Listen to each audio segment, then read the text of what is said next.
इतिहास में हमने कुछ पाठ किए थे, 4 पाठ कर लिए थे। तो आज हम मौर्य प्रशासन के बारे में कुछ पहले हमने कर व्यवस्था के बारे में बात कर ली थी। ठीक है, मौर्य प्रशासन किस प्रकार था, न्यायिक व्यवस्था के बारे में बात कर ली थी। ठीक है, गुप्तचर के बारे में बात कर ली थी। तो आज हम बात करेंगे मौर्य प्रशासन की सैन्य व्यवस्था के बारे में। ठीक है, मौर्य प्रशासन की सैन्य व्यवस्था तो कौन सा पढ़ रहे थे हम? मौर्य प्रशासन पढ़ रहे थे। तो मौर्य प्रशासन में आज हम पढ़ेंगे मौर्य प्रशासन की सैन्य व्यवस्था। ठीक है, सैन्य व्यवस्था, मौर्य प्रशासन की सैन्य व्यवस्था किस प्रकार थी उसके बारे में बात करेंगे। सैन्य प्रशासन मैगस्थनीज के अनुसार अर्थशास्त्र के अनुसार कोटिल ने कहा है कि सेना में चारों वर्णों के लोग शामिल थे।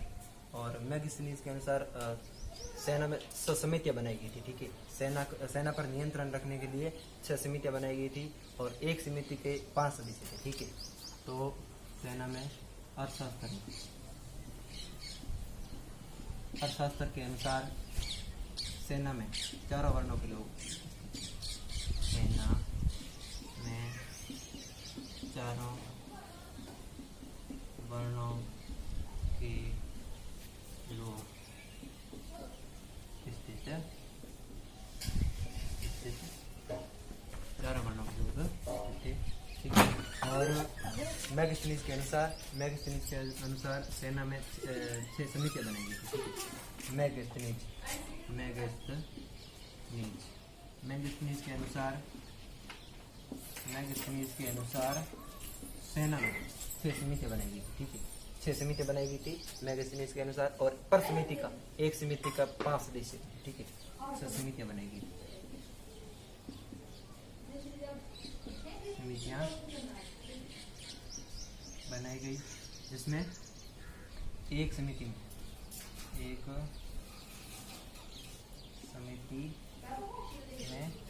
5 सदस्य होंगे। 5 सदस्य होंगे। ठीक है, अभी 5 सदस्य होंगे एक समिति में। ठीक, तो अब बात करते हैं सेना के मुख्य रूप से 5 भाग थे।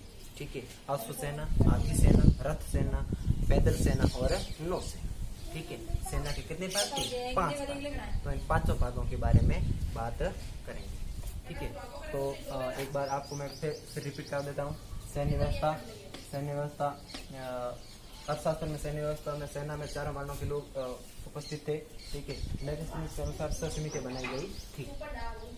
ठीक है, एक समिति में 5 सदस्य थे। इस प्रकार से सैन्य व्यवस्था थी किसकी? मौर्य प्रशासन की।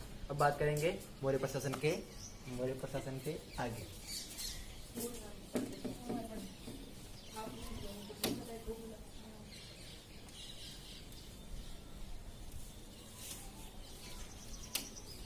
मौर्य प्रशासन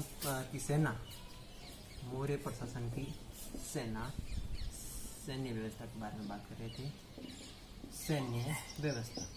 ठीक है, सैन्य व्यवस्था 5 भागों में बटी हुई थी। 5 भागों में बटी हुई थी। सैन्य व्यवस्था 5 भागों में बटी हुई थी। नंबर 1 अश्व सेना। ठीक, नंबर 2 हाथी सेना।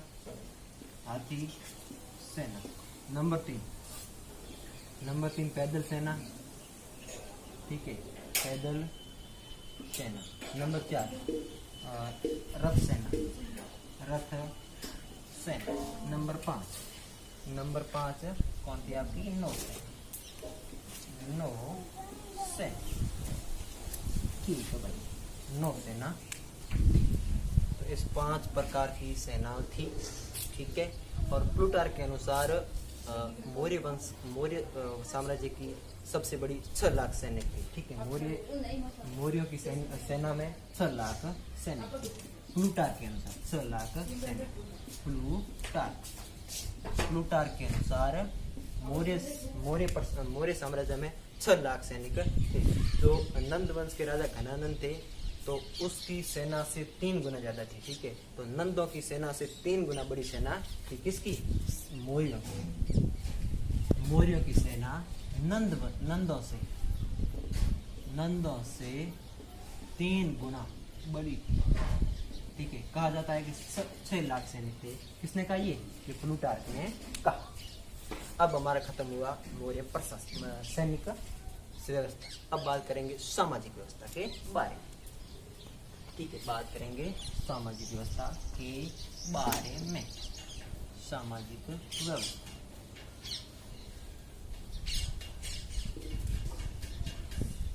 सामाजिक व्यवस्था के बारे में बात करें। सामाजिक व्यवस्था, मौर्य प्रशासन की सामाजिक व्यवस्था। सामाजिक व्यवस्था, ठीक है, मौर्य प्रशासन की सामाजिक व्यवस्था। तो सामाजिक व्यवस्था अर्थशास्त्र के अनुसार समाज 4 वर्णों में बटा हुआ था। ठीक है, अर्थशास्त्र के अनुसार, अर्थशास्त्र के अनुसार समाज 4 वर्णों में बटा हुआ था। समाज 4 वर्णों में बंटा हुआ था। ठीक है, मैगस्थनीज ने समाज की 7 जातियां बताई। ठीक है, मैगस्थनीज ने समाज की 7 जातियां बताई। बात करते हैं मैगस्थनीज के बारे में। मैगस्थनीज, ठीक है, मैगस्थनीज ने समाज की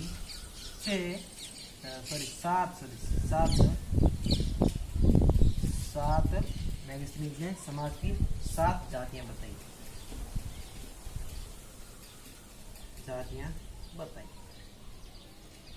ठीक, मैगस्थनीज ने समाज में 7 जातियां बताई है।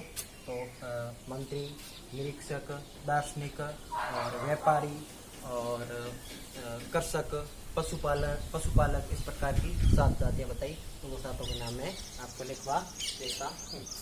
ठीक है, 7 के नाम आप लिख लीजिए।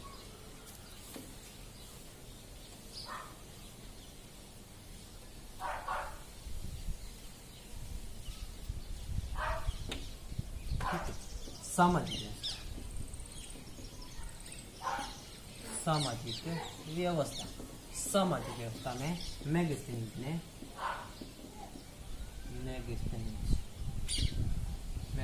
7 जातियां बताई। नंबर 1 था दार्शनिक। ठीक, नंबर 2 था कृषक।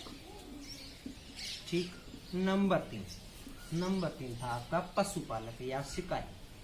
पशुपालक को ही शिकारी कहा जाता है। पशुपालक, ठीक। नंबर 4 था आपका निरीक्षक। ठीक, नंबर 5 था दार्शनिक, कृषक, पशुपालक, निरीक्षक। नंबर 4 था आपका निरीक्षक। नंबर 5 था व्यापारी। नंबर 6 था आपका योद्धा या जिसे सैनिक कहा जाता है। योद्धा या सैनिक। ठीक, योद्धा या सैनिक। नंबर 7 आपका आता है मंत्री। इस प्रकार से मैगस्थनीज ने 7 जातियां बताई है। किसकी?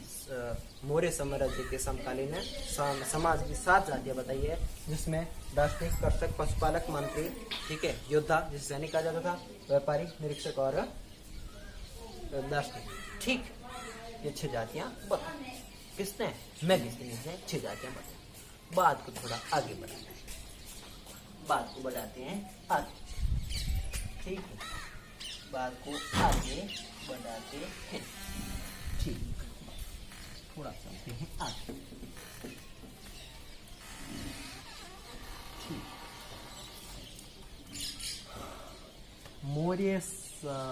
मौर्यों के समकालीन समाज में लोग 2 ही देवताओं को पूजते थे, एक शिव और एक कौन? कृष्ण। शिव और कृष्ण का उल्लेख होता है।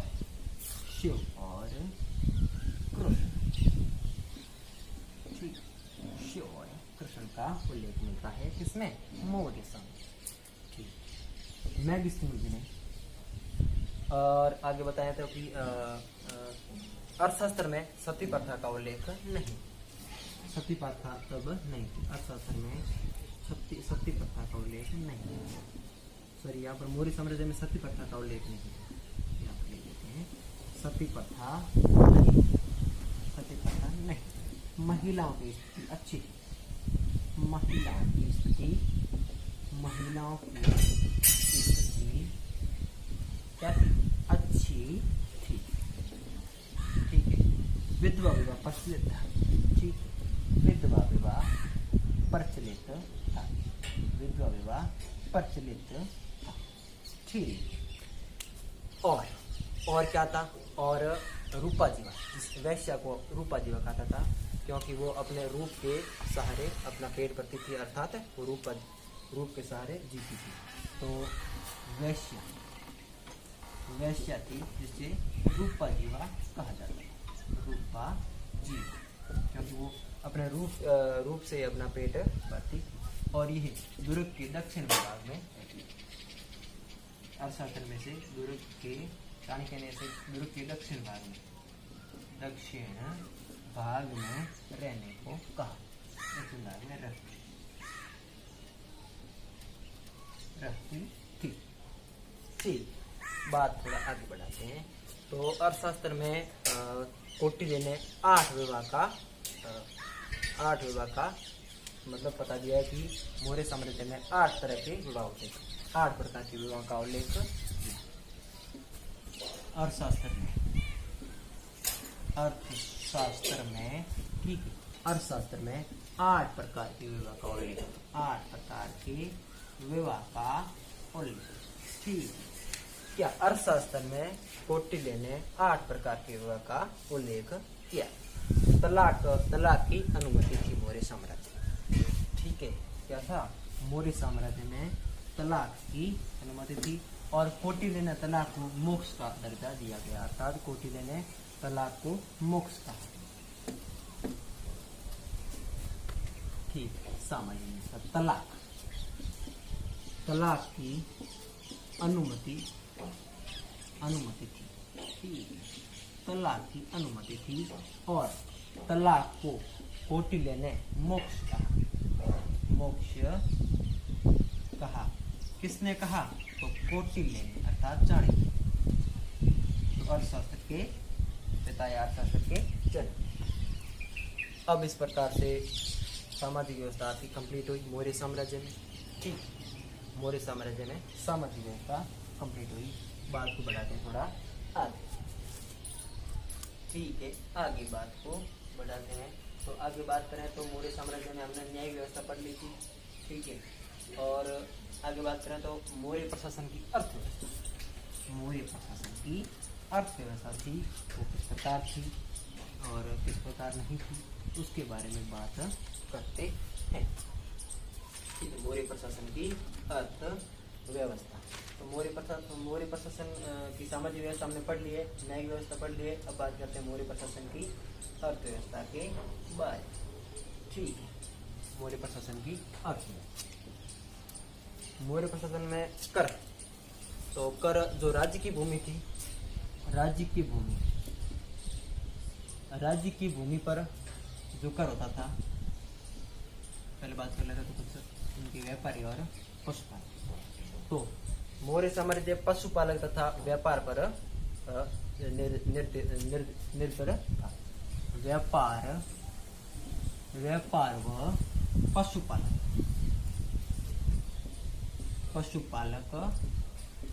व कृषि पर निर्भर था। कौन? मौर्य साम्राज्य। ठीक, अब इनके थोड़े करों के बारे में बात कर लेते हैं। तो इसका जो सरकारी भूमि का कर था उसे सीता कहते थे, और जो निजी भूमि का कर था उसे हम भाग कहते हैं। राज्य के भूमि पर कर, राज्य के भूमि पर कर, जिसे सीता कहा जाता था। ठीक है, सीता कहा जाता था। और निजी भूमि पर कर, निजी भूमि पर कर। निजी भूमि पर कर कहलाता था आपका भाग। ठीक, भाग कहलाता। मैगस्थनीज ने मौर्य साम्राज्य में कर 1/4 का है, तो चाणक्य ने कर मौर्य साम्राज्य में कर की तुलना 1/6 है कि मौर्य साम्राज्य में कर 1/6 लिया था। चलिए